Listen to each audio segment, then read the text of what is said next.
Hello, everybody. Welcome to Foreign Languages Press Book Launch for Ian Scott Horst's Like Ho Chi Minh, Like Che Guevara, and Ajit's Critiquing Brahmanism. I'm Joshua Mufawad Paul, or JMP, as somehow I've come to be known online, and I'm a friend and supporter of Foreign Languages Press. I'm the author of The Communist Necessity, Continuity and Rupture, and Critique of Maoist Reason, among other books. But today I've been given the privilege of moderating this event. So for this event, we have three presenters. The first is Christoph Kissler from Foreign Languages Press, a publishing house founded in 2016. So if you can wave there, Chris, I'm gonna see that. Yeah. Foreign Languages Press believes in the necessity of providing the broadest possible access to revolutionary literature at an affordable cost. They publish books based on their understanding of the current needs and challenges the international communist movement is facing. Next up is Ian Scott Horst. Hello, Ian. Yep, presenting his new book on the Ethiopian Revolutionary movement in the 1960s and 70s, Like Ho Chi Minh, Like Che Guevara. And it's the culmination of a lifetime of research and a historical treasure trove of firsthand accounts and narratives documenting the complicated and ultimately tragic events of one of the world's least understood Maoist revolutions. And finally, we have Kay Murali, also known as Comrade Ajit, who is up very early in India to bring us his presentation on critiquing Brahmanism. And it's a collection of essays that was written during the time spent imprisoned in Yerwada Central Prison in Maharashtra, India. Born out of the necessity to understand, confront, and counter Brahmanism, Ajit lays bare Brahmanism's continued role as an ideological linchpin of the Indian ruling class. Okay, so after the presentations, there will be a question and answer period that I'll be moderating. And anyone who's here, any of the people watching this can send questions anytime by clicking on the Q&A icon at the bottom of the screen. And we will collect them throughout the event and present them to the panelists in the Q&A period. Although it is likely we won't get to every question, we're going to try to do our best. Before beginning, though, we also want to acknowledge the current context of rebellion in the US and other imperialist nations against white supremacy, as well as the ongoing people's wars in Philippines, India, and other places, all of which are happening in the midst of a global pandemic. And since we're going to proceed on this, I want to again remind you one more time that this is a webinar. And although you can't interact by talking as an audience when you're watching this, you still can submit a question at any time through the Q&A option, and please submit them at your earliest convenience. So without further ado, here's a video introducing Christoph Kissler from Foreign Languages Press, the organization behind today's book launch.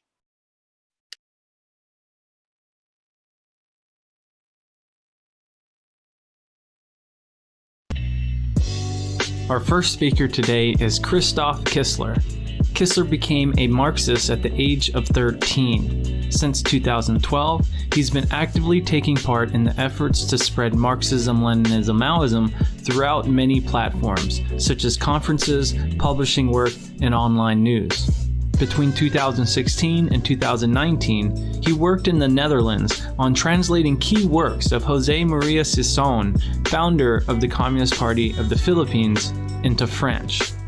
During this time, he also laid the foundation for what became Red Spark, today's most visited online portal providing information on the advancement of Maoist revolutionary movements in the world. He also founded Foreign Languages Press, a publishing house spreading Maoist literature at an affordable cost worldwide. He will open this book launch with a presentation from the publishing house.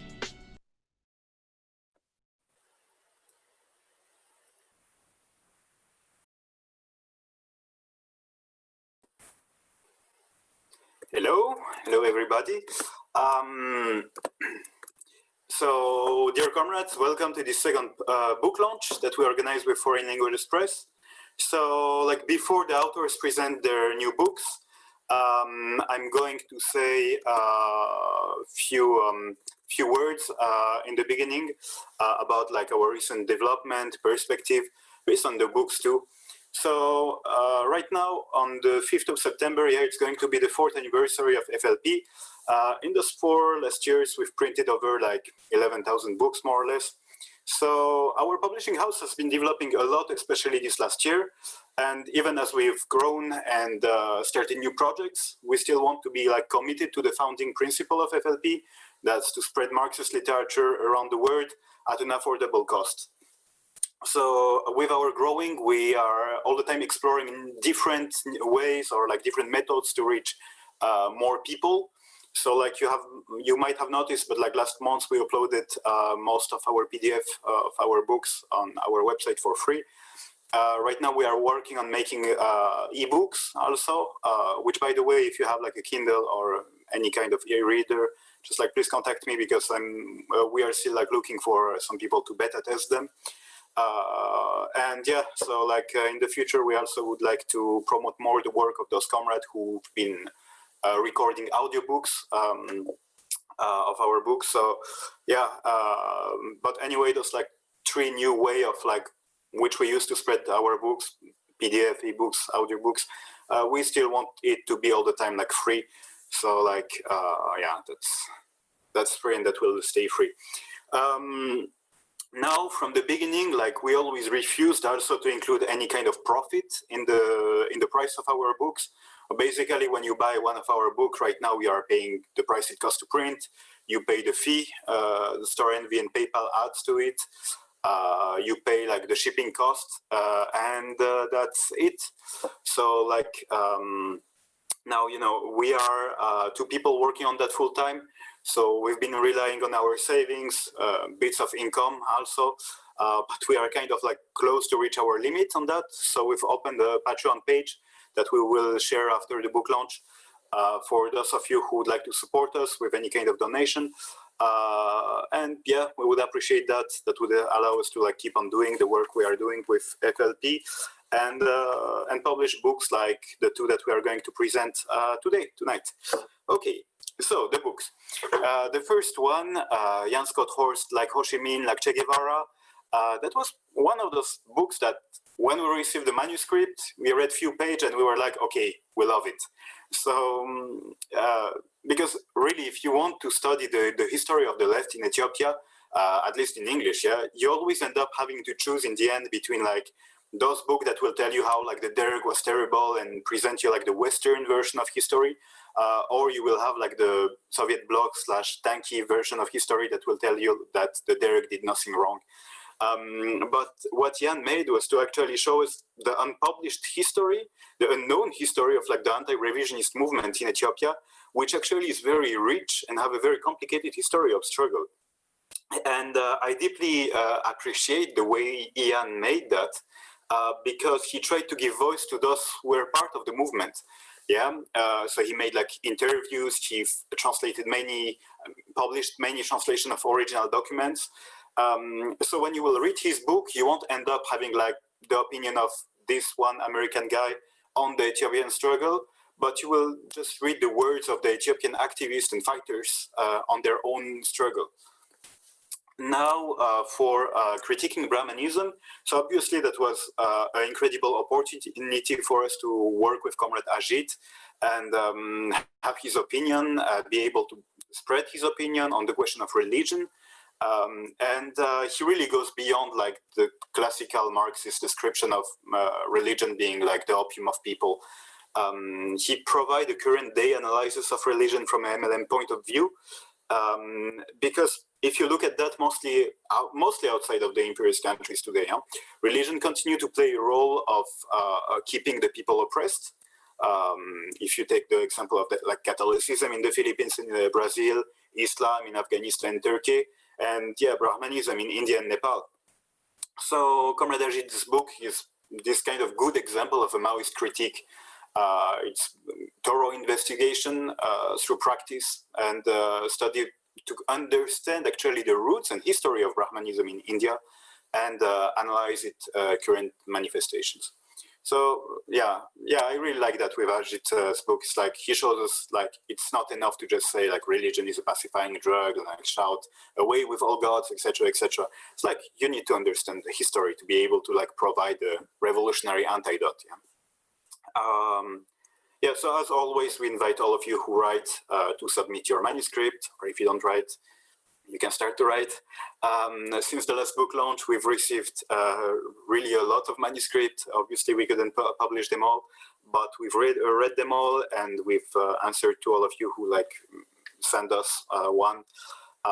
So really, if you believe that what you write it brings a political or a philosophical clarification to communist thought, or some sort of new elements of our history that are lesser known, some economical analysis, just feel free to send them to us.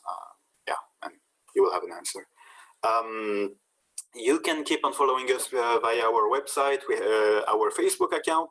Now we have a Twitter, and apparently we will have an Instagram account soon. So I don't know, you can follow it, like it. I don't know how it works on Instagram. Just follow us. And okay, so enjoy the book launch. I will leave now the floor to JMP. Thank you.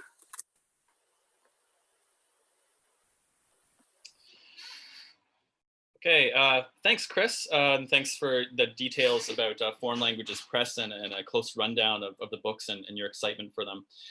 So just again, a reminder, I'm going to keep reminding people of this. And I already saw that one question already appeared in the Q&A, but a reminder again that you can start submitting questions at any time. It could be that some of the questions you ask might be answered in the people's talk, but you don't know that, so submit them when you have them in your mind, so we can start collating them ahead of time. So next up is Ian Scott Horst, and here is the video introducing him.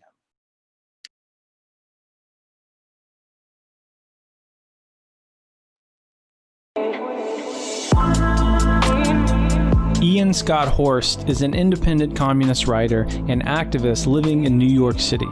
Born to draft-resisting U.S.-American parents in Mexico, he was radicalized growing up during the Vietnam War. Joining the organized left in the 1970s, he has participated in a number of revolutionary organizations, most recently the late Kasama Project. His activism has included LGBTQ liberation struggles, campaigns against U.S. imperialism in Central America and the Middle East, and Occupy Wall Street. He is currently a contract worker in educational publishing.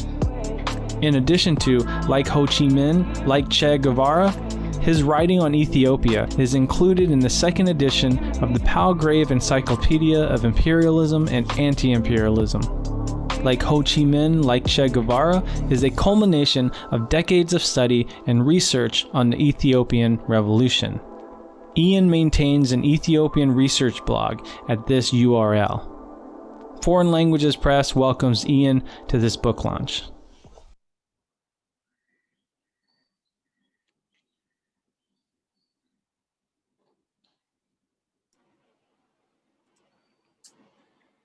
Hello. I want to thank Foreign Languages Press for making revolutionary literature accessible and for giving my book a home and for this event. And thanks to all of you for coming. I'm honored and a little bit intimidated to be on the same virtual stage as comrades JMP and Ajit, but here I am.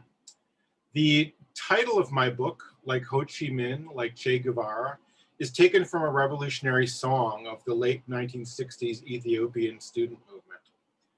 My book documents the often overlooked history of one of the most important revolutionary movements of the 1970s, which was that movement. I'm not an academic historian, but I am a lifelong communist and a student of revolutionary politics. My goal with this book is to present the experience of the Ethiopian revolutionary movement and the voices of its participants, using extensive excerpts from original sources and eyewitness accounts. I wanted to put the reader in the middle of the political debates of the period because I believe these political debates are actually still relevant today. While this is a book of history, I'm not an impartial observer, but a partisan of a better world. I hope my book succeeds in setting the historical record straight, but also I hope it inspires the left to study the Ethiopian Revolution in greater depth and to absorb its lessons for the ongoing global class struggle. My interest in the subject began when I was a young man, a college student, getting acquainted with the US revolutionary left.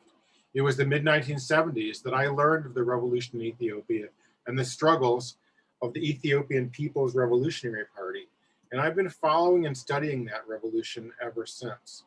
This book has been a complete labor of love. History is usually written by the victors, and unfortunately, this has meant that the true story of what happened in Ethiopia in the 1970s has been largely papered over or distorted. The victor's version changes. In the 1970s and 1980s, it was the story of Mengistu's triumph against US imperialism and his brave attempt to build socialism with the aid of Fidel Castro. In the 1990s and 2000s, it has been the overthrow of communism and Ethiopia's transformation into a kind of economic powerhouse, thanks to the prodigious investment of foreign capital, especially Chinese. But my book has a different story to tell, a story of one of the largest mass communist parties in Africa, of one of the most dramatic revolutions waged by the generation directly inspired by the revolutionary spirit of the late 1960s. The Ethiopian Revolution was directly informed by the struggle against US imperialism in Vietnam and by the Black Power movement in the United States, and yet its heroes are often derided as misguided. Mirroring aspects of the Russian Revolution in fascinating ways, the central year of the Ethiopian Revolution, 1974, was bookended by a popular uprising in February, followed by a kind of creeping military coup that deposed the Emperor Haile Selassie in September. But it's my contention that the coup was actually the hijacking of the revolution by a military that wasn't originally all that left-talking. Despite the illusions of many, Mengistu was not the revolution's Lenin, he was its Kornilov. The regime installed in September 1974, called the Derg, was only one of several contending forces for power. Often dismissed by contemporary observers, the other serious contenders were a range of leftist forces that had been primarily established by revolutionary-minded students in exile in Europe, North Africa, and North America. My book focuses on these civilian leftists, most importantly the EPRP and the All-Ethiopian Socialist Movement, called Maoism, and their attempt to intervene in the struggle and lead the revolution towards socialism in Ethiopia. These two parties, with roots in an incredibly vibrant revolutionary student movement, would come to represent two distinct paths for the revolution. The conflict between them would come to be a central tragedy of the revolutionary period. Fortunately for us, English was a primary language of political discussion in Ethiopia, as I'm sadly illiterate in Amharic. But I've culled through thousands of pages of period EPRP, Maoism, Derg, and student movement documents, as well as eyewitness memoirs and unearthed spy cables from American, Cuban, and Soviet sources to present the story of what it was like to experience the thrilling successes and overwhelming tragedies of 1970s Ethiopia. Too many leftists have been taught that Mengistu's regime was a good example of socialism in Africa, and correcting that historical record is a primary goal of my work here. Because, on the contrary, Mengistu was one of the biggest butchers of communists the African continent has ever suffered.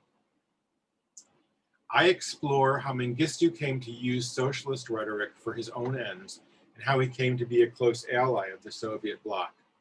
This is a story of two fateful decisions made by the left.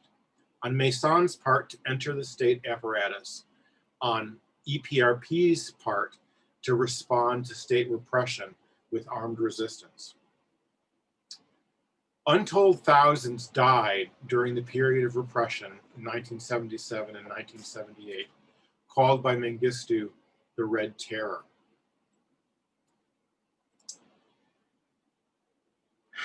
During that period, much of the leadership of the Ethiopian civilian left met brutal and untimely ends, along with thousands of mostly young supporters. The pain of these losses are still felt in Ethiopia and the Ethiopian diaspora today, and I wanted to tell their story in a way that contextualized these tragedies in a way other than the sadly current conventional and lazy verdict that communism is brutal, evil, and un-Ethiopian. Along the way, I tell a lot of stories I found really fascinating, including how the EPRP kicked the CIA out of the Ethiopian labor movement, and how Mengistu's anti-imperialism was a cosmetic, not an actual principle. Ethiopia was and is a profoundly multinational state. While I discuss the issue of national liberation as it was confronted by the revolutionary movement, I do focus primarily on the left that identified as Ethiopian, touching only tangentially on the struggles of Eritrea and Ethiopia's non-Amharic populations. These struggles, still a central challenge for Ethiopia today, deserve their own treatment. I expect that this audience particularly will be particularly interested in the exploration of the politics of the Ethiopian left. While neither the EPRP nor Maoism would have called themselves Maoist parties in the 1970s definition of the term, the Ethiopian left was profoundly influenced by the anti-revisionism of then revolutionary China. While China as a diplomatic player did not always play a clear or positive role in the events of 1970s Ethiopia, both EPRP and Maoism came up in a movement that accepted much of the practical critique of Soviet-style Marxism-Leninism offered by the anti-revisionists. Mao's writings, along with everyone from Marx, Lenin, Che, Ho, Jap, Fanon, Huberman and Swayze, and even Isaac Deutscher, were studied intently by the movement. When Mengistu seized full control of government in 1977 and forged a close alliance with the Soviet Union, the Russians identified Chinese influences as a key bugaboo, targeting both Mengistu's allies and his opponents. One of the central focuses of the near civil war of that period was rooting out what they called Maoism. The EPRP's organizing was more successful than its attempts to launch a people's war in Ethiopia's northern rural areas. It made mistakes, to be sure, and the party's relationship to fronts waging national liberation struggles in the region was often antagonistic. At a key moment on the eve of the government's existential campaign against the EPRP, internal dissension and divisions on how to relate to the Derg crippled the party's unity and weakened it in the face of a determined enemy. The politics of the EPRP were on many levels quite remarkable. It had a vision of revolutionary socialist democracy quite at odds with the rhetoric being offered by Mengistu and his allies.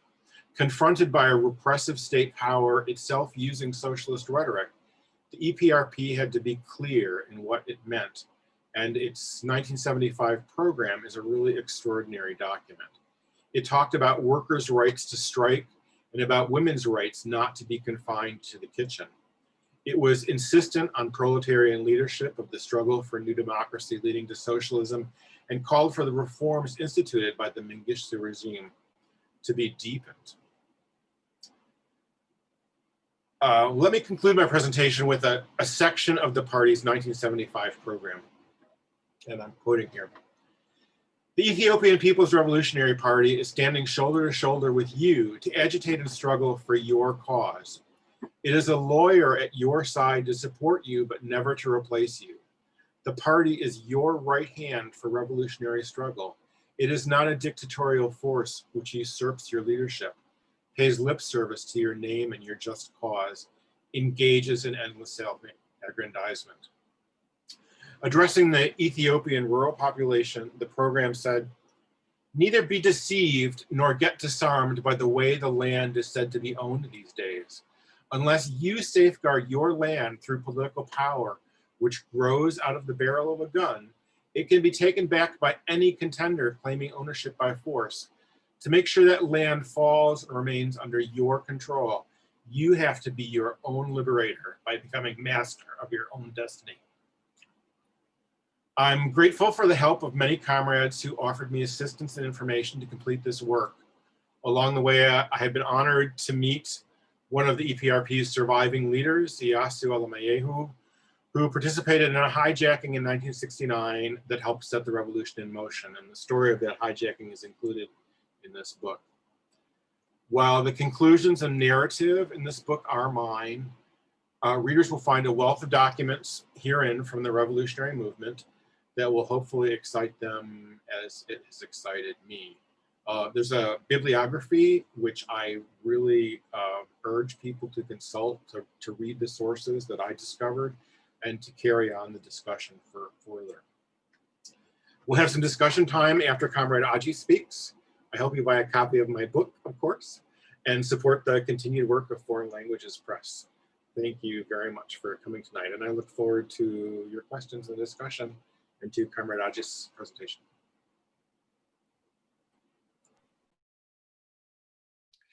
Okay, thanks, Ian. And yeah, that sounds like a very, I'm excited to read the book. I haven't received my copy yet because it just came out, so it's in the mail. I love these large historiographies of revolutionary movements, and that discussion made it seem like really compelling. And I guess a reminder too here is that, you know, if people are interested in the books being launched today, it's also to promote them. So you can find them at foreignlanguages.press. In their store ND section. So again, before moving on to the final speaker, I want to remind again that people can submit their questions now. We've already been looking at some of them. I also would want to say that, you know, for some questions are great to be asked to Ajit, but don't be upset if he doesn't get to all of them, because you have to remember his political situation that he's in as well, and we got to be mindful about certain questions. Okay, and that is who we're moving on to now. Our last speaker is Comrade Ajit. Also, his video connection might be a bit spotty, and so for all we know, he might have to switch to only audio section, but it seemed to be going good earlier on. And without further ado, here is his video.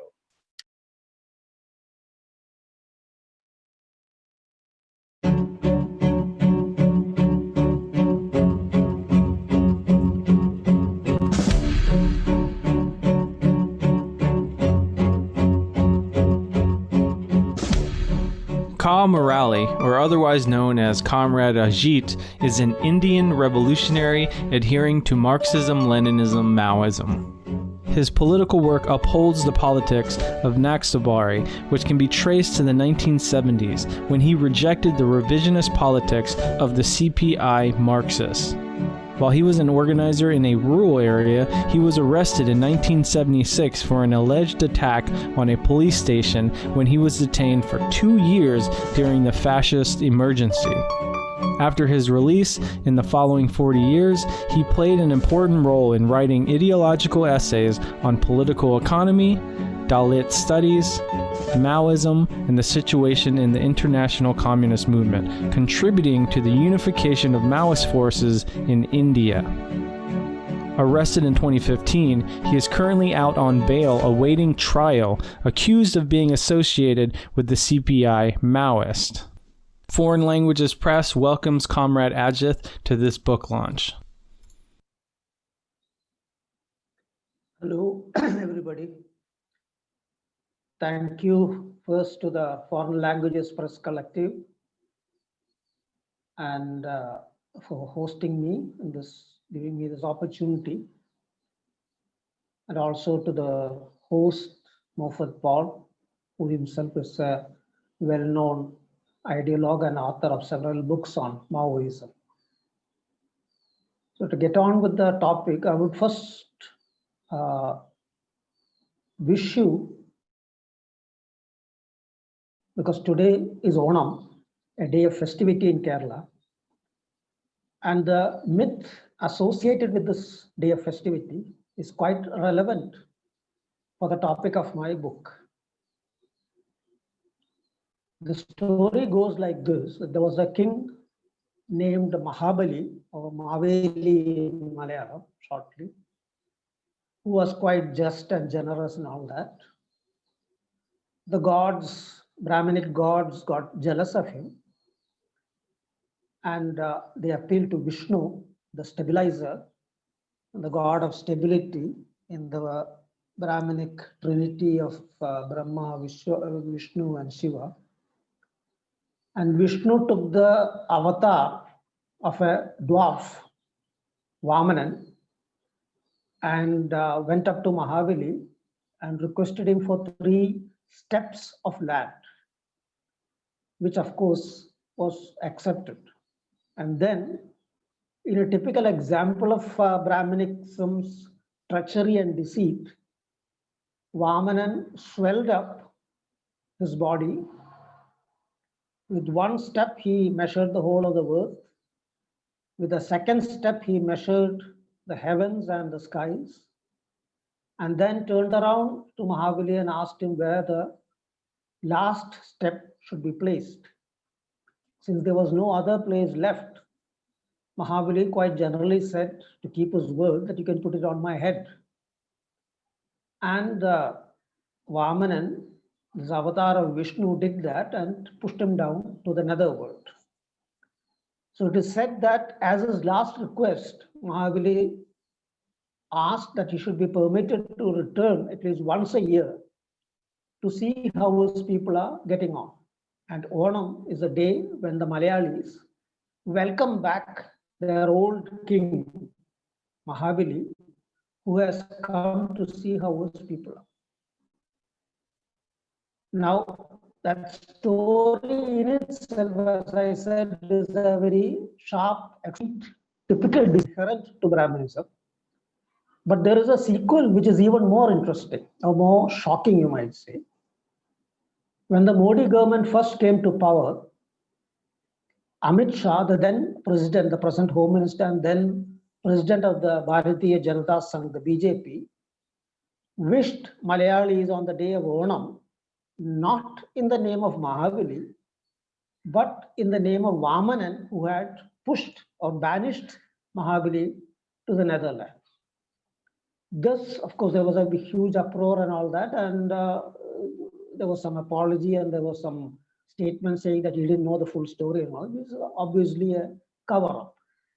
But the interesting point there, the significant point there is that it's a good example of how the present Brahminical fascist organization, the RSS, the Rashtriya Swayamsevak Sangh, and the Hinduvadis are quite consciously trying to subvert popular culture, popular mythology, and all that. Whatever has an anti-Brahminist content in it, subvert it and transform it and adjust it according to their ideological needs. So this is one of the themes that I tried to explore in my book, where I try to show that this is not an aberration. This is not something that is solely restricted to the RSS or the Hindu fascist forces, Brahminical fascist forces, but rather it is inherent to Brahmanism as such. Of course,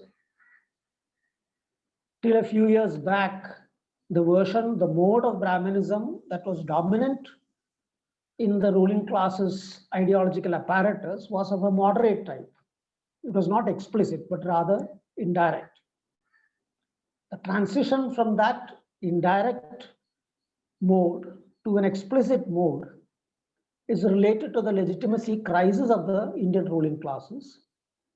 And that is something in which all hues of the ruling class political spectrum are equally involved, all the way from the extreme right to the parliamentary left. What is different of the present setup, the RSS, the Brahminical Hindu fascist forces, is that they are quite aggressive in this. Whereas, so the real debate among them, or the contention among them, is on the extent of this aggressiveness, or whether it should be aggressive like this, because it will obviously have its fallouts. Here, I would like to differentiate this from the usual trend seen in political writings in India, where the whole matter is reduced to a question of a soft or a hard version of Hindutva. First of all, it's not a matter of Hindutva, it is a matter of Brahmanism. And second, this is not a matter of being hard or soft, because in either case, its explicitness is recognized as necessary by all hues, as I mentioned earlier. And the contention is only about its aggressiveness.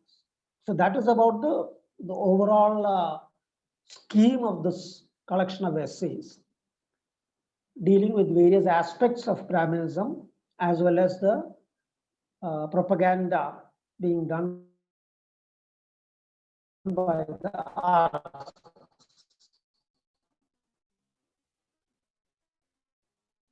One of the essays in this collection directly deals with the core philosophy of that. I try to show how it's claimed that that has been the highest philosophy is actually false, because as a philosophy, it cannot sustain itself, it cannot argue itself, its positions out on its own premises. Rather, it has to rely on the premises of another philosophy of Sankhya. And this basic fault or defect in that philosophy comes from its absolute monism. And therefore, it has always got to carry along dualism. So this is something that I argue, and also I show how Advaita's actual position or posturing of being the highest point of South Asian philosophy and all that is actually a product of colonialism, of colonial Orientalism. This is, of course, a topic which requires a further deeper study, and I hope to do that in the coming period. Another one of the essays deals with the claims of the Brahminical fascist forces to be patriotic. They are now in the business of running around and branding anybody who opposes them as being anti-national and foisting sedition cases against left and right. Now, if you go back and examine the whole history of this patriotism, so-called patriotism that they talk about, one can see that in the early period of colonialism, or throughout the colonial period, so to say, the patriotism, their concept of national, was being defined in a very narrow communal sense, in a Hindu sense, so to say. Of course, it's not really Hindu, but Brahminic. So this, it was there, for example, in Bankim Chandra's Anand Math. It is memorandums that he submitted to the Governor Generals while he was interned in the Andaman Central Prison. Now, what's interesting is that the significant development that has taken place now is that they are shifting this whole thing from a Hindu plane to a more narrowly casteist level, where now the nation is being defined in terms of its Savarna content. And that, I show, is precisely the issue around this whole Bhima Koregaon case, the attack launched by the Hindu fascist, Brahminical fascist forces on the Dalits gathering for the memorial meeting on the 1st of January, and then the widespread arrests that they have carried out by foisting a case related to this whole incident. I show how the definition of the nation is now being shifted to a casteist level, and that precisely is the significance of the whole Bhima Koregaon case. And the reason why they are targeting human rights activists, Dalit activists, leftist poets, Maoist sympathizers, and various forces arrayed on the oppositional level is precisely because they are the genuine opposition. And it is they who stand up against this Brahminical fascism and this whole hoax of patriotism carried out by a comprador government. Now, finally, I would like to briefly speak about another article on meditation, something that's been passingly referred to by Kistler, where I try to expose the Brahminical concept of meditation, how it is actually anti-human and goes against the very character of humanity and human consciousness and human capabilities.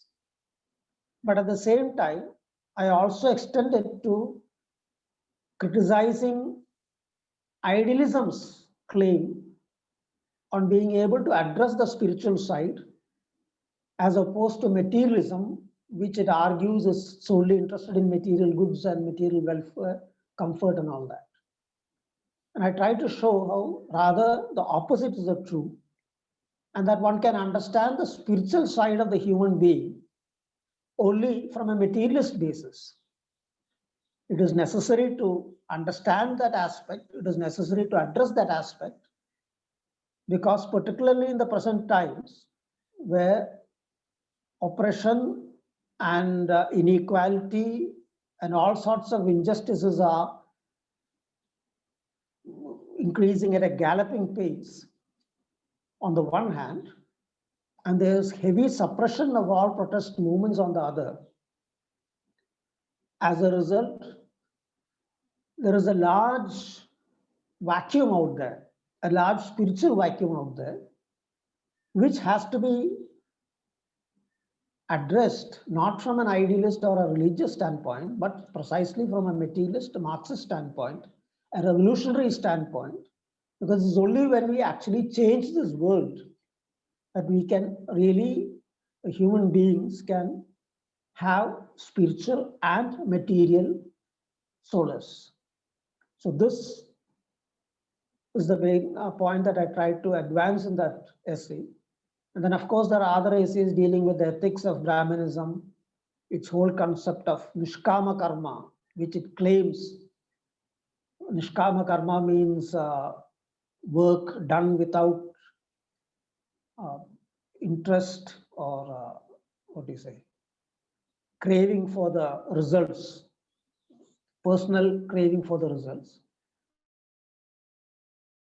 which is posed as some sort of a example of Brahmanism's high concerns or concepts of selfless service. And I expose how that is not true, and it has got nothing to do with selflessness or service. So that's about all. I hope you will be picking up the book, and you'll find the essays in it stimulating. These are all exploratory essays written while I was in jail, and at the same time without any facility for referential work. I had to rely on a couple of texts and my old reading, memories of my old reading. And it's only after some 2 years that I started getting the literature that I really wanted. So those essays are preliminary, and I'm sure discarding readers will find a lot of gaps in them, which I do think have to be filled up. And presently I'm trying to do that, furthering my reading on these topics. And hopefully I would be able to come up with a more substantial critique of Brahmanism in the coming period. So thank you all for participating in this meeting, particularly to the friends in India and perhaps other countries of South Asia, where it's pretty early in the morning. And also, once again, to the Foreign Languages Press Collective and the host, Maufat Paul. Thank you, and Lal Salam.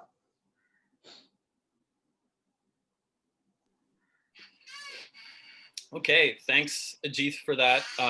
Again, it was like, you know, all the stuff about these books that are being written, and I really want to read this material as well. So right now we're getting to the part of the event where we're going to be doing question and answers with the participants, and so I'm moderating questions. And so we've been going through some of the questions you've been sending, and combing out redundancies and asking people if they want to answer them. And so I'm going to start actually with Ian. And Ian, I want to ask you this question: what lessons does the Ethiopian Revolution have for international solidarity on the Western left? And also connected to that, what lessons does it have for the left in general today? Well, the 1970s, if you recall, was the height of the Cold War. And the revolution that started to happen wasn't the revolution that ended up happening.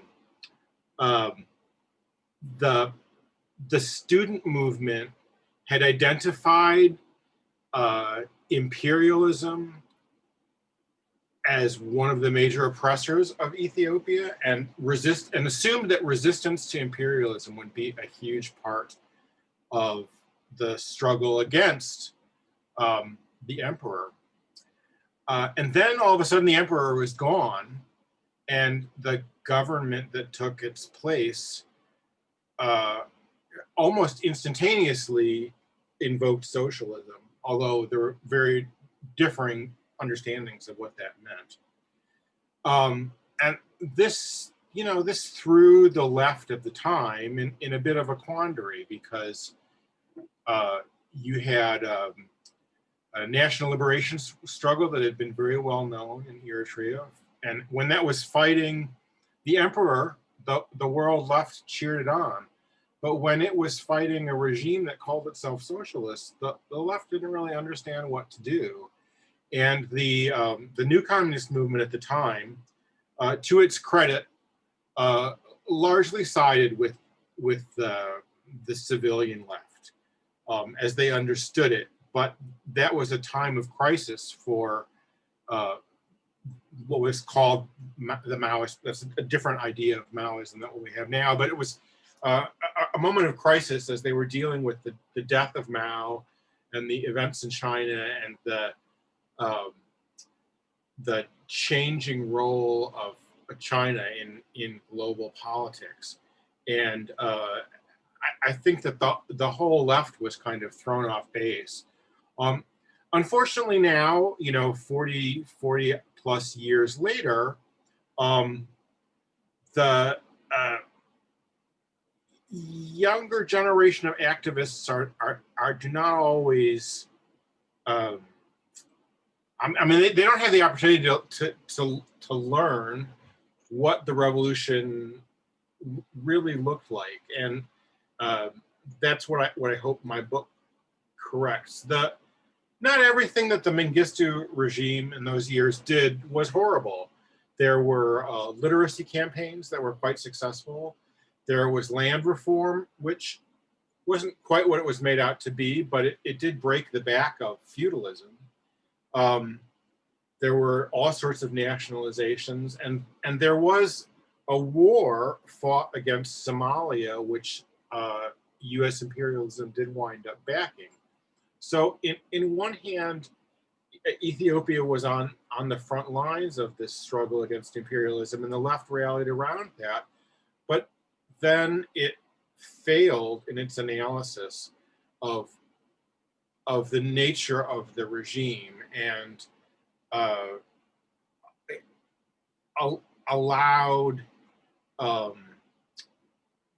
the real Ethiopian left movement to kind of be crushed in relative silence. So by the time that Mengistu was overthrown, the global left had kind of forgotten these Ethiopian communist movements and really knew only how to relate to the then successful national liberation movements, which I haven't really discussed and have played complicated roles. I think it's really important that the left examine the lessons of what happened in Ethiopia. There's lessons in there for, as we watch social democrats try and find a place for them in the state, we can see the inherent dangers in that. We watch certain factions of the left today consider only global issues while ignoring the struggle of the people themselves against governments which have left-wing rhetoric on the global stage. And I think it's really important that the left get it right and examine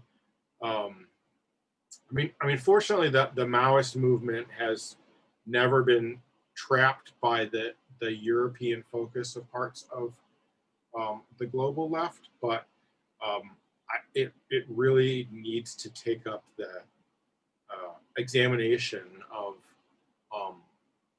revolutions like the Ethiopian one and internalize some of the lessons to start answering that question. Thanks. Yeah, thanks for that answer, and just the great reminder that a lot of these revolutionary movements, especially have a living history to them that still has lessons for us today. And there are so many revolutions. I hadn't really heard of this one, so it's great that it's out there. But revolutionary movements that have been obscured and lost in time because of like the forces of reaction kind of stamping them out. And oftentimes I've come to discover some of these things and some of the ways they've encountered things, having these great lessons. And this seems like another situation. And it's a great reminder to always do that investigation. And so now I'm going to move on to Ajit. And I have this question for you. The first one that came in was, the person wrote, I'm really interested in the argument that Hinduism and Brahmanism are essentially the same thing. Is there a difference between the two? Can we reform Hinduism away from Brahmanism?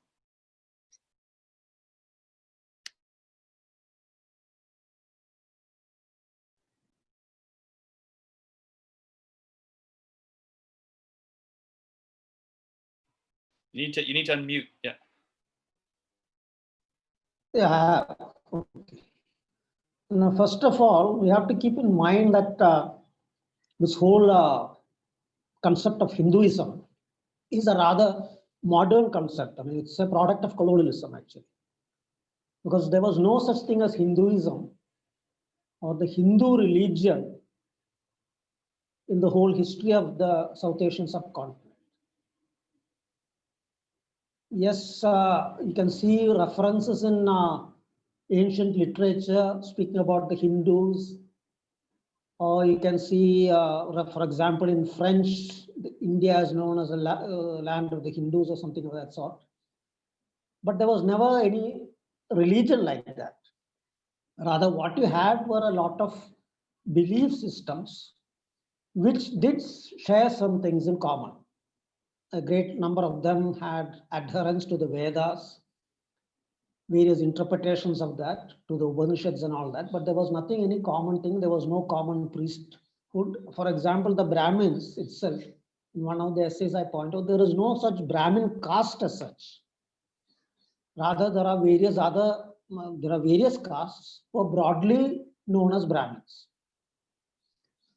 So that is why it is important to differentiate Hinduism from Brahmanism.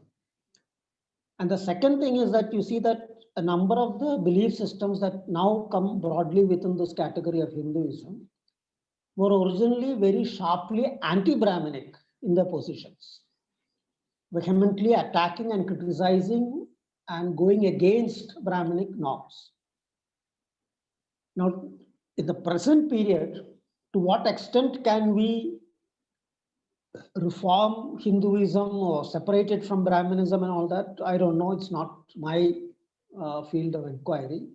But if you put it in a different manner, like, is a liberation theology possible in this whole religious system? I think, yes, it's possible. It's possible in any religion. When I speak about a liberation theology, I basically mean a reinterpretation of the basic scriptures of that religion in a way which addresses contemporary needs and, in a certain sense, modernizes it, brings it closer to the broad masses, to the people. I think that's still possible, not only in Hinduism, in Islam, in all other religions. But whether that will happen, obviously, for that to happen, it has to be a very sharply anti-Brahminic movement. It has to have sharply anti-caste and all that. There have been certain attempts like that in the past, but they're not caught on, actually, because it also relates to a lot of socio-economic factors, whether it will get the proper backing and all that.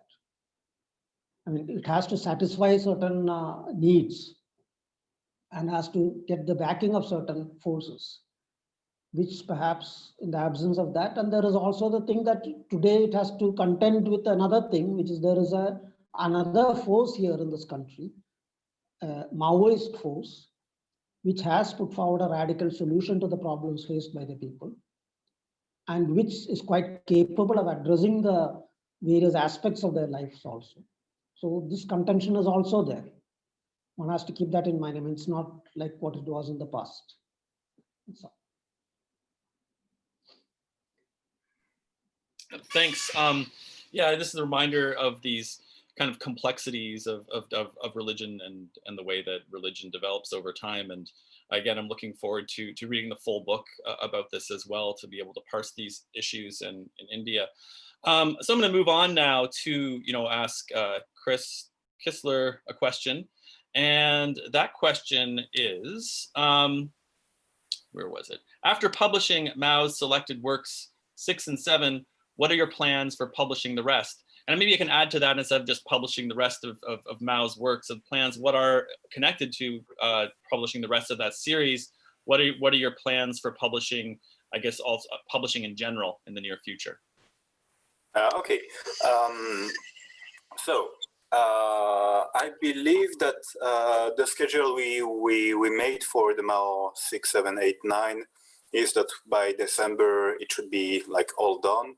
So like right now, I believe we will have to send like maybe next week to the printer the volume 8 of Mao.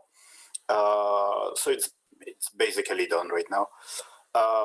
Volume 9, yeah, I really wish we could like have it for the beginning of December, so like that people can order it and have it under their Christmas tree. Yeah, maybe surely people have been asking us if we are going to like publish 1 to 5.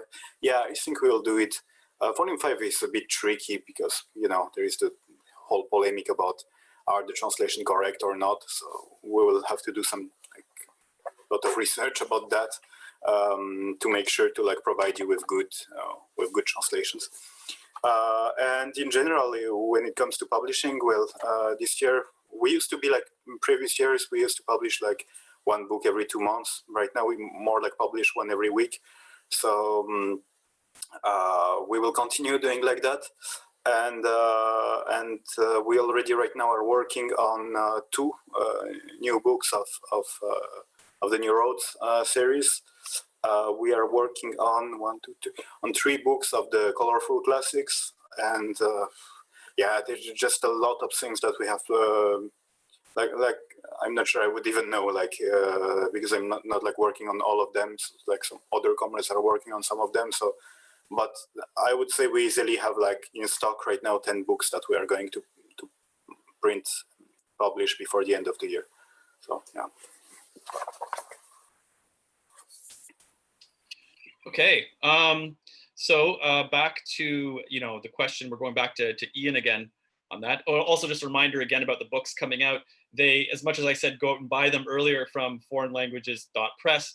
Today's the formal release, so they're not going to be available in their store until after this event. So just keep your eyes open for that when they go out and get them, and any other upcoming books as well. But back to Ian, we got another question, and the question is, where does the title of your book come from? With the differences, particularly between theories of PPW between Che and Mao, what is it that links them to the Ethiopian communists?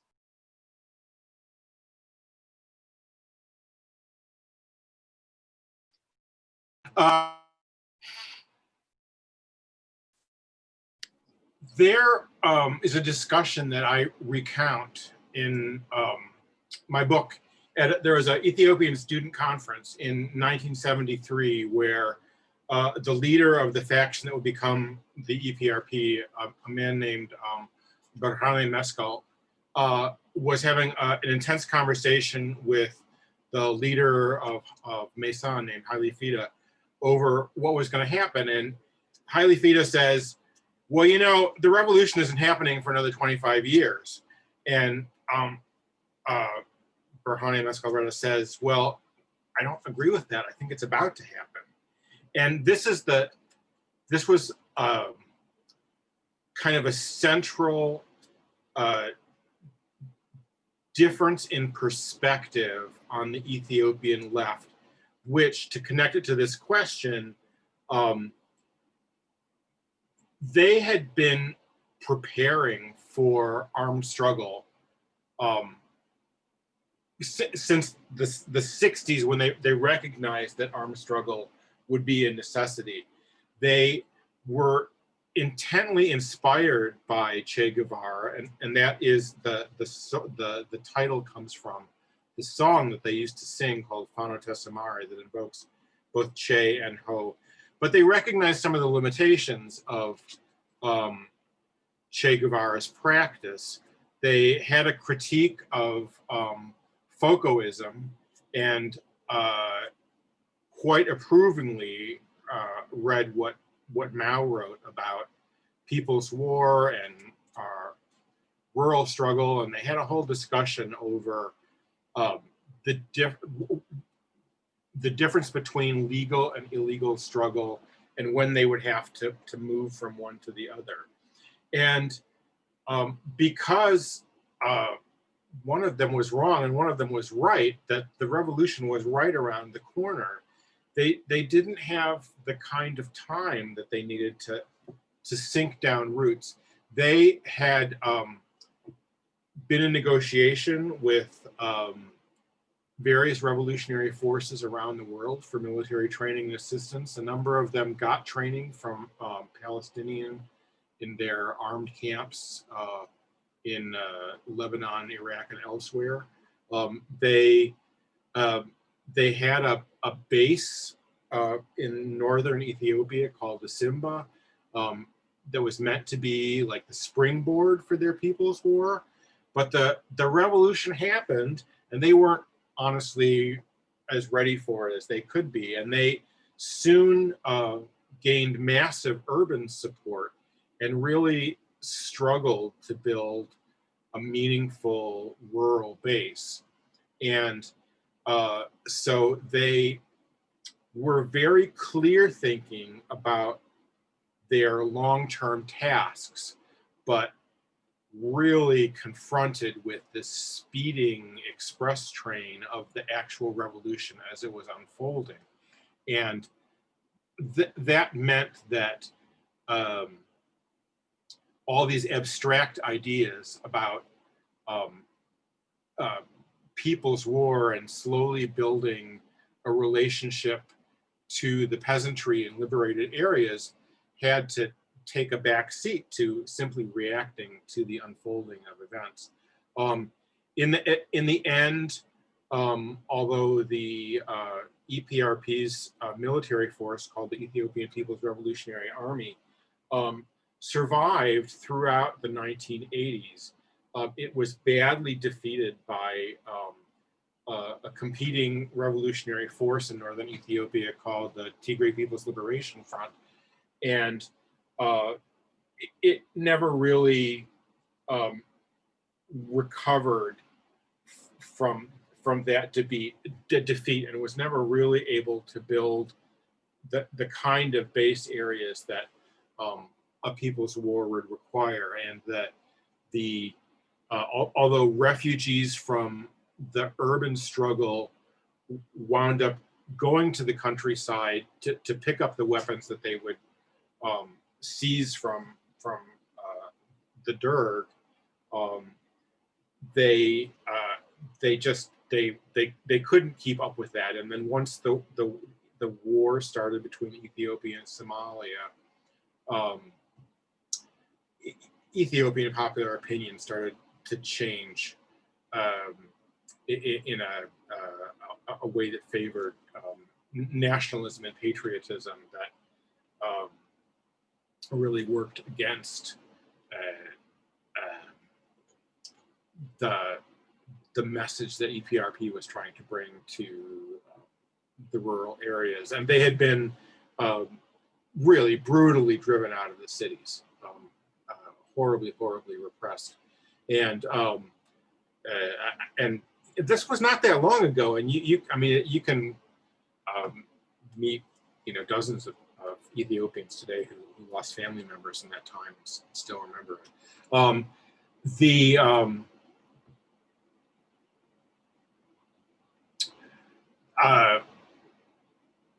the Ethiopian Revolutionary Movement really engaged with revolutionary theory quite seriously. I mean, they were students, and they recognized that students can't make a revolution as is, but they took this love of learning and understanding of ideas with them when they became professional revolutionaries. The things that they wrote about their understanding of the lessons of the different kinds of armed struggle were pretty profound and deep, and they wanted to do the right thing, but the deck was kind of stacked against them, and people with, I think, less interesting politics were able to wage a people's war without radically transforming society in a sort of disappointing way. So I'll leave that. I'll leave that at that. Thanks for the question. Okay, thank you, Ian, for the thorough answer. And yeah, just a reminder too, if you want to ask questions, please ask them in the Q&A box, not on the chat. And also, there are so many questions, we are not going to be able to get to all of them in the time that we have. So I'm going to ask, after Ajit has answered the next questions that I give him, there's going to be one more round, and then it'll be the end of the event. So we're trying to do our best. So the next one I have is one for Ajit, obviously, and it is, I'm trying to put a number together that are kind of the same sort of question that appeared, so that we can kind of hit a whole bunch of them at the same time. So the main kind of umbrella question that I'm asking you is, what do you see as the shortcomings of the revolutionary movement in India in addressing the issues that you bring up regarding Brahmanism and caste? And so connected this, some other people have asked questions about whether it's productive to counter Brahmanism by the way parliamentary left thinkers do, by interpreting the myths and its essence in an entirely different way. Other people talk about also about delineating the difference between Brahman and Brahmanism, or are you under the belief that Brahman as a belief system or community shouldn't exist in the contemporary world? And also, you know, connected to this as well is about explaining kind of maybe the Brahminical attitude held sometimes by the communist government of Kerala. So these are, it's a very broad question. You can answer it any way you want. And I look forward to hearing your answer.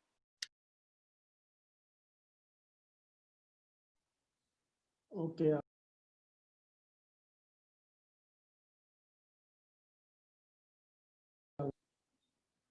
Is that okay now? Hearing me? Okay. So yes, I have, I mean, the book is not a critique of Brahmins. It is a critique of Brahmanism as an ideology. And that is made explicitly clear in the writings also. Because if you go back, it's pointed out in one of the essays, if you go back in antiquity, you can see people who are supposed to be part of the Brahmin Varna who were quite vehemently opposed to the basic positions of Brahmanism itself. So it's not a question of critiquing any section of people. Rather, it's about the whole ideology. And there is another interesting observation made by Dr. B.R. Ambedkar, which I've mentioned again in one of the essays, that this is something that has affected all sections of society in the subcontinent, in India. So it's not a matter of any particular one section, though, of course, they have been instrumental in its formulation and all that. The other thing is what has been the main weaknesses or the errors and all that on the part of the revolutionary left in addressing this question. Well, for a long time, the revolutionary left that came out of the Naxalbari movement continued with the traditions of the earlier communist movement. They were opposed, of course, opposed to caste and all that, but they did not take up any specific effort, either at the level of theory or of practice, to confront that issue. It is only later that they were able to do that. They gradually came to that position. And I have advanced the understanding in one of my essays, which is not included in this collection, And it's basically because of the class line that they adopted of Comrade Charu Majumdar and Kanhai Chatterjee, of going to the basic masses, of insisting that we should go to the basic masses, stay among them, live among them, and work with them. That's the only way we can take this revolution forward. So that naturally brought people from the Savarna caste or from urban backgrounds and all that, who are not very much aware of caste in their lives, to direct confrontation with the reality of the caste society. And naturally that would in its turn create the context for people to start thinking about this and slowly starting developing ideas about it. Meanwhile, there were also movements coming up around them, like for example, Dalit Panther movement in Maharashtra, which is a militant Dalit movement. Similar movements in other parts of the country, theoretical writings by various Dalit intellectuals and all that. Sharp criticisms on the communist movement for failing to address this question. So all of this in turn has helped the revolutionary left to understand what it is. And of course, a lot more has to be done on this theoretical work, but it has taken place. You look at the past 20 years and all, you can see that there has been a lot of theoretical writing and practical efforts also to address this problem. As I point out here in one of the essays, at present, the revolutionary left is quite hampered because of the various measures of suppression that they have to suffer, restrictions they have to suffer in actually addressing or bringing into play the political understanding that they have developed on this question. But like in all other fields, they will definitely surmount that in the coming period. And one, I surely believe that its results will be seen. It might take some time, but its results are definitely going to come. So that's about the revolutionary left. And the problem with the parliamentary left is not just about the way it's interpreting things. You see, the parliamentary left is very much part of the political spectrum of the ruling classes. If you look at the state governments they've been running, whether it's in Kerala or in Bengal or wherever else, they've been implementing, carrying out the program and the policies of the Indian state as guided and decided by imperialism also. And there has been no difference in that, whether it's globalization or whatever. In fact, one of my studies on the agrarian relations in Kerala, which is yet to come in English, examines and exposes this whole claim on being a radical land reform has been carried out in Kerala by the first EMS ministry, which is not true. It was basically implementing what the Nehru government had adopted, and that was openly accepted by the leaders of the movement at that time also.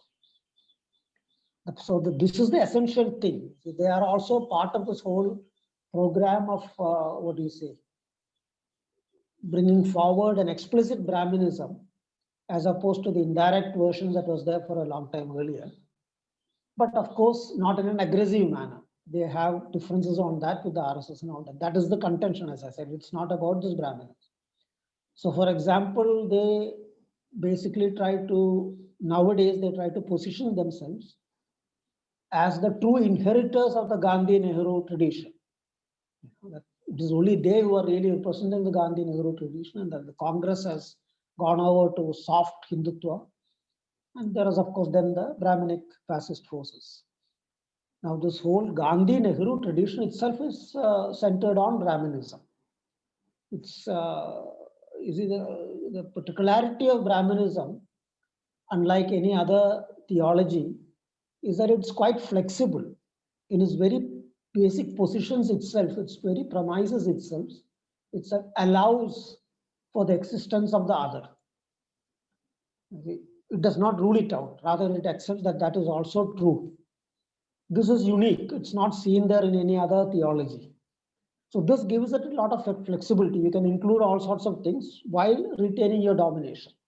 That's precisely what Brahmanism has been doing throughout historically. And I'm not going into that because that is examined very in a detailed manner in one of those essays. So that is the essential problem with this whole parliamentary left. That they are part of the ruling classes, whole makeup, ideology, apparatus and all that, and the implementers also. I mean, for example, in Kerala, where you have a government led by the CPM in power. 7 comrades of the CPI Maoists have been killed, murdered by the police over the past 3 years. And they have even gone to the extent of blocking human rights activists from going to that area to investigate what actually happened. Even in a state like Chhattisgarh, which was ruled by the BJP, and there was horrific suppression going on, human rights activists, they had to surmount a lot of obstacles, but they were allowed to go there. There was no such banning or blocking them. But here you have a government that clearly says, no, nobody is going to do any investigation. What we say is the final word. That's CPM. You have a chief minister who's a CPM guy.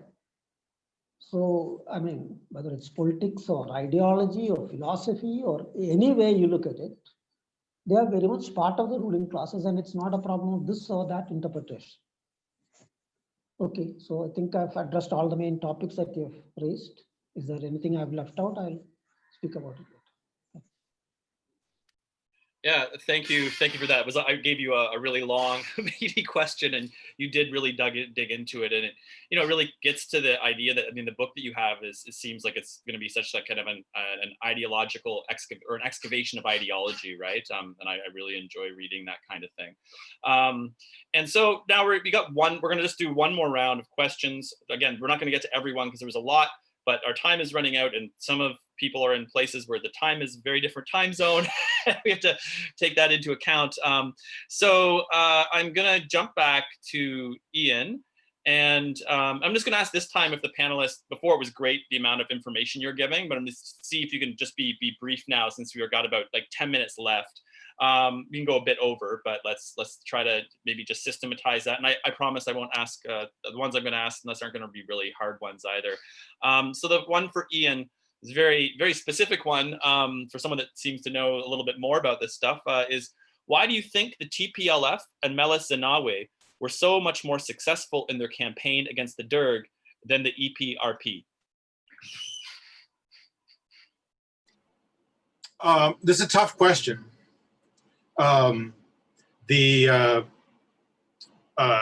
TPLF was a national liberation movement in the province of Tigray, the same place that the EPRP had its base. And the two forces waged a war, I guess in 1977, 78, at the same time as the Derg was driving the EPRP out of the cities. They waged a war for, who would have the right to have their armies in the rural areas of Tigray. I touch on this in the book. I don't make a definitive answer. I personally find the TPLF's line and program much less inspiring than that of the EPRP's. They were very upfront by the eve of their victory that they were not fighting for socialism, that they were just trying to get rid of the Derg and fighting for, what they defined as national liberation, attempting to solve the ethnic questions in Ethiopia. I think that the most important thing is that the EPRP was really smashed in the cities, and the less radical line of the TPLF spoke to the Tigrayan peasantry in a way that the EPRP line really just failed to do. And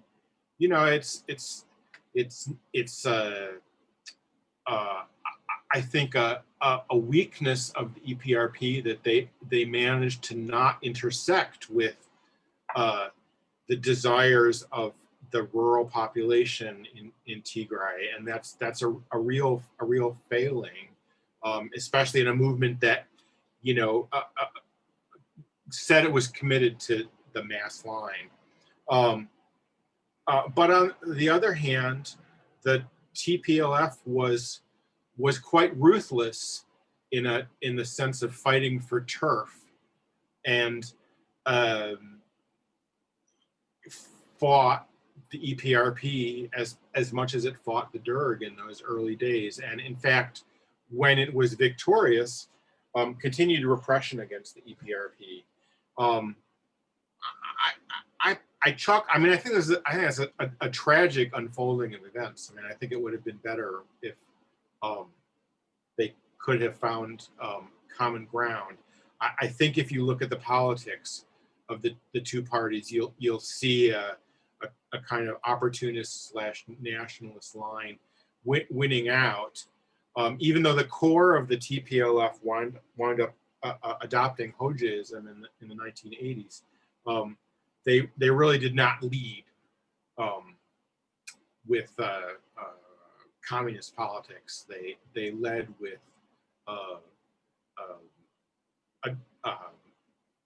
addressing national oppression, which was and is a key issue for Ethiopia.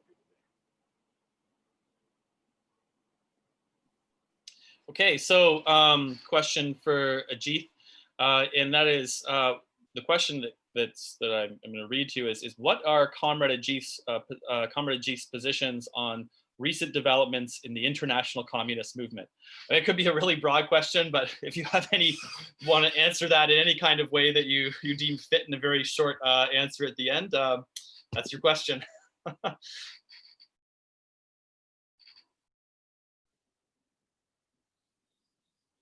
As you know, I've been in jail for a long period. I really not much aware of what actually is going on, apart from what you see on the web and all that. So, I mean, what I've been impressed is the growing attraction of Maoism among the youth. For a long period, there was a situation where you had any hall meeting or seminar or any such function, you would only see middle-aged people in the audience. Very, very rare you would see a young guy or a girl or whatever. But that's not the scene today. Even in Kerala, a huge number of, huge in the sense that compared to what was there earlier, of course not in the thousands or anything, but still quite substantial. And quite bold also. I mean, for example, the recent arrest that took place here in India, where a professor was picked up from the Delhi University, implicated in the Bhima Koregaon case, Professor Hani Babu. Some 20-odd students of that university, Delhi University, dared to go against the police and step out and demonstrate.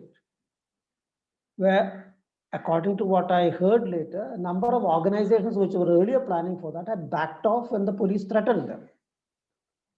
And this, I think, is happening all over the world.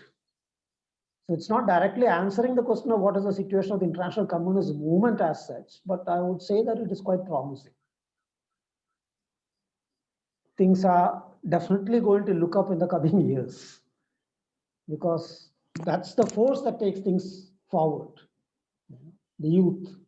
And when the youth are out, then you can be sure that it's, and what's the developments taking place in America, the continuous struggles and people coming out, pouring out on the streets in Berlin, various other cities of Europe also, protesting against these corona restrictions.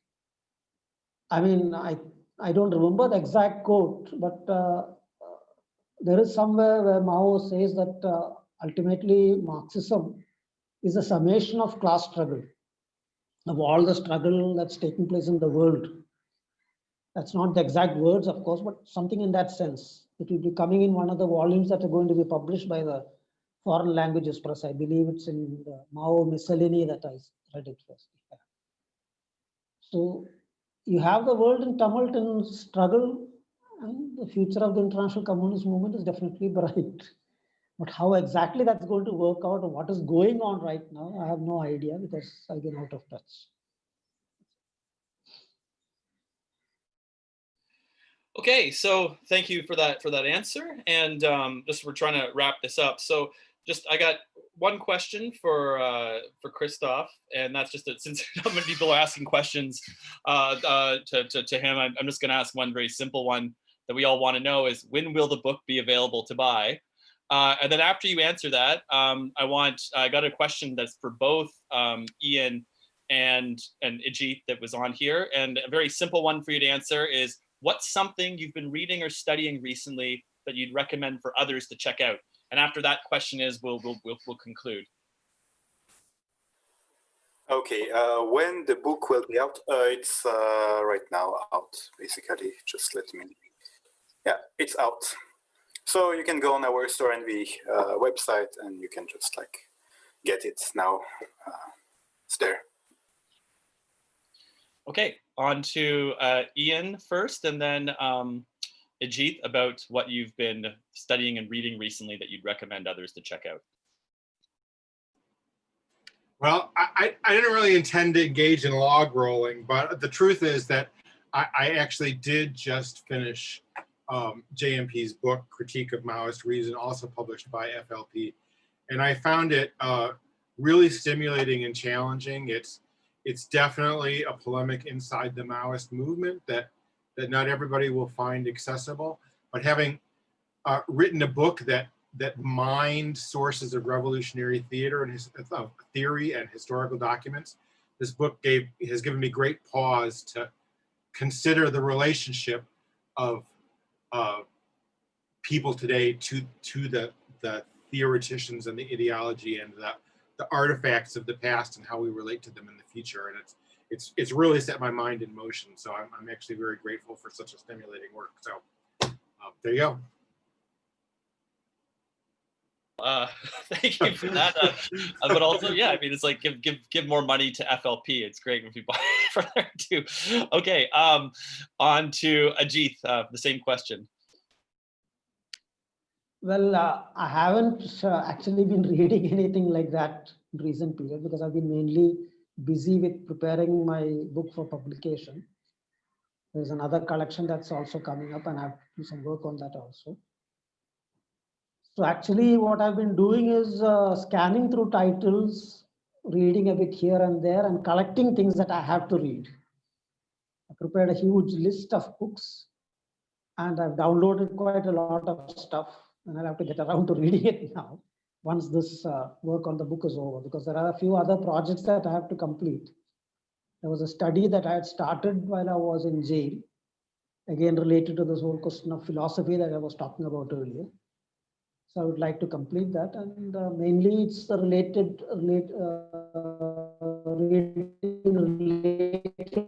to that, like for example, old texts on philosophy, South Asian stuff like that. Nothing small pieces that come in the web and all that. And then of course, glancing through books. Moffat Paul's book also, I have also glanced through that. In fact, somebody had already sent it to me, saying that this is something you should read and pay attention to, but I've not really got into reading on that. I've put them in a special folder marked with an asterisk for special reading and all that. I have to get down to that later. So. Okay, thank you. And that sums up the event today. Thank you everyone for attending and all the different time zones that you've attended in, both the people that came in to watch this and ask questions, and the panelists who are in 3 different time zones, and maybe it's 4 if you count me, I'm not sure exactly, but lots of time zones. So this was a very difficult thing to pull off.